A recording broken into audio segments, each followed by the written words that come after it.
Advokasi News Network menyajikan berita faktual, aktual, update, dan terpercaya.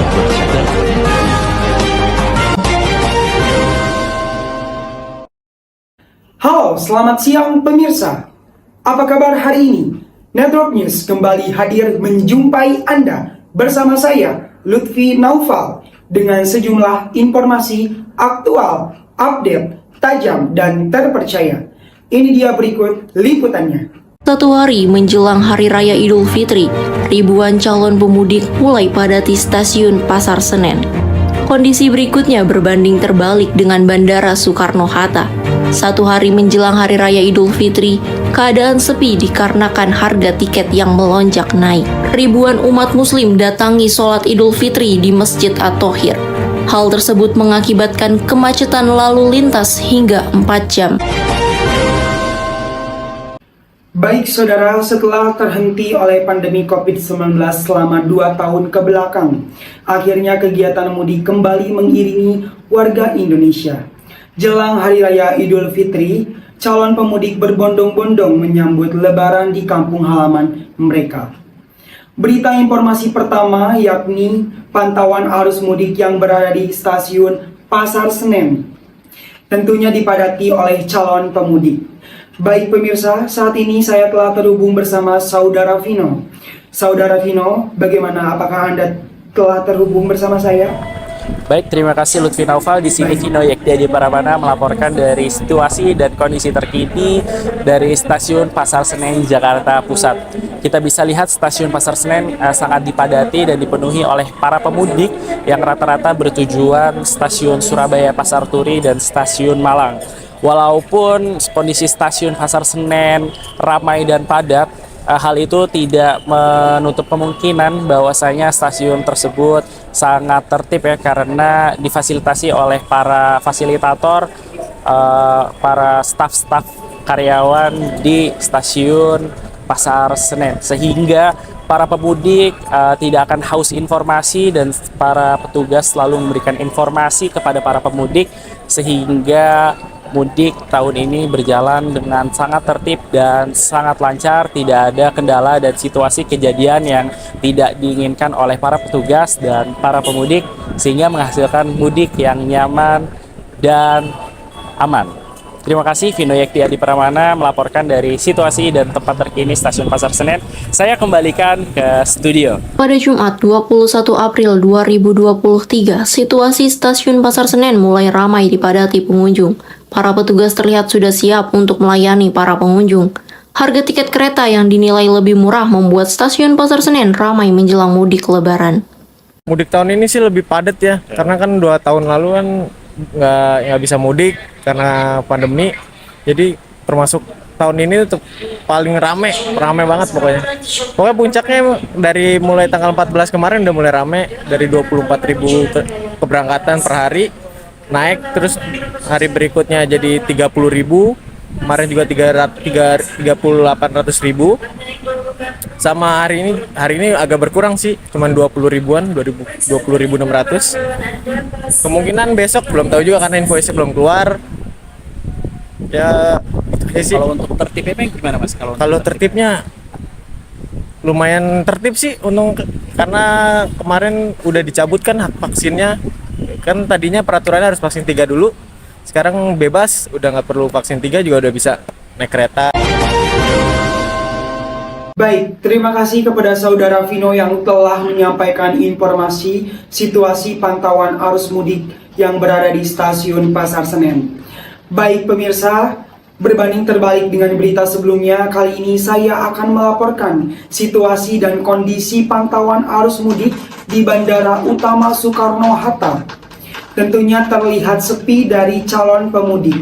Ini dia berikut liputannya. Suasana Bandara Soekarno-Hatta pada malam menjelang Lebaran terlihat sepi pengunjung. Keadaan tempat check-in pun terlihat sepi pengunjung.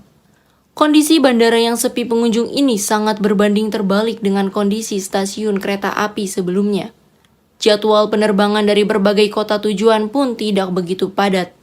Hanya sedikit penumpang yang ingin mudik menggunakan pesawat. Customer service dari berbagai maskapai pun terlihat sepi dan tidak ramai oleh pengunjung. Keadaan ini dikarenakan harga tiket pesawat yang meningkat drastis dari harga normal, sehingga antusias masyarakat untuk mudik menggunakan jalur udara tidak begitu ramai. Oke, selamat malam. Ini dengan Mas siapa? Dengan Mas Aldo Mas Aldo, tujuan mudiknya ke mana, Mas? ke Surabaya. Ke Surabaya. Mas, mungkin seperti yang Mas Aldo pantau dan lihat, ini kan bandara sepi ya Mas ya, mungkin kayak peminat untuk pemudik tahun ini menggunakan jalur udara. Itu karena apa ya Mas, kira-kira menurut Mas Aldo gitu? Menurut saya emang jalur udara kan emang lebih mahal ya daripada jalur darat. Saya aja ini mudik bisa habisin 2 jutaan, padahal di hari biasa bukan hari lebaran tuh sekitar 700-an, jadi sekitar 3 kali lipat lah dari hari biasa. Oh ya, baik, seperti itu ya Mas ya kira-kira. Iya. Terima kasih. Oke saudara, kembali lagi bersama saya Lutfi Naufal yang akan menyajikan berbagai informasi terkini, aktual, update, dan terpercaya. Berita terkini hadir berkaitan dengan perayaan Hari Raya Idul Fitri. Tentunya sebagai umat muslim memiliki kewajiban untuk menunaikan sholat Idul Fitri. Seperti yang telah kita ketahui bahwa Masjid At-Thohir yang berada di Depok mengalami penumpukan kendaraan yang berimbas pada kemacetan lalu lintas selama kurang lebih 4 jam. Hal ini disebabkan karena adanya pendatang masyarakat Jabodetabek yang melakukan sholat Idul Fitri di masjid tersebut. Ini dia berikut cuplikannya.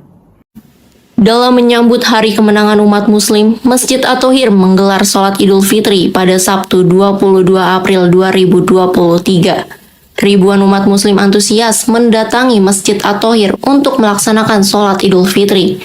Beberapa jamaah pun sampai harus melaksanakan sholat di luar masjid. Keindahan Masjid At-Thohir menghiasi suasana Idul Fitri. Meskipun keadaan ramai, namun para jamaah pun tetap tertib dalam mendengarkan ceramah yang berlangsung. Situasi yang ramai setelah selesai sholat Idul Fitri menyebabkan kemacetan pada arus lalu lintas sekitar Masjid At-Thohir. Para pejalan kaki yang selesai melaksanakan sholat Idul Fitri pun kesulitan dalam mencari jalan keluar. Kemacetan yang terjadi menyebabkan beberapa kendaraan sulit untuk keluar. Bahkan kendaraan roda 4 pun sulit bergerak untuk keluar. Kemacetan yang terjadi setelah selesai sholat Idul Fitri berlangsung lamanya selama 4 jam. Ini karena mungkin karena kebanyakan jemaah ya, karena ini kalau saya lihat tadi sempat ngobrol beberapa jemaah ini ada yang dari luar kota juga ya, dari Jakarta, ada Tangerang, ada yang dari Bekasi, Bogor dan sekitarnya. Disebabkan juga karena memang lokasinya di sini kan memang kawasan perumahan ya, jadi untuk parkir sendiri memang disediakan, cuma memang terbatas gitu, apalagi ini karena memang kendaraan roda 4 yang mungkin ya memang seperti ini kondisinya karena memang momen Idul Fitri gitu. Kalau memang hari biasa ya tidak seperti ini. Baik pemirsa, beberapa informasi berita terkini dan utama tadi menjadi penutup dan akhir perjumpaan kami pada program berita Network News. Kami hadirkan beberapa program unggulan pada segmen yang telah dikemas, Agro News dan People in the News. Baik pemirsa, selamat siang, selamat beraktivitas, dan sampai jumpa.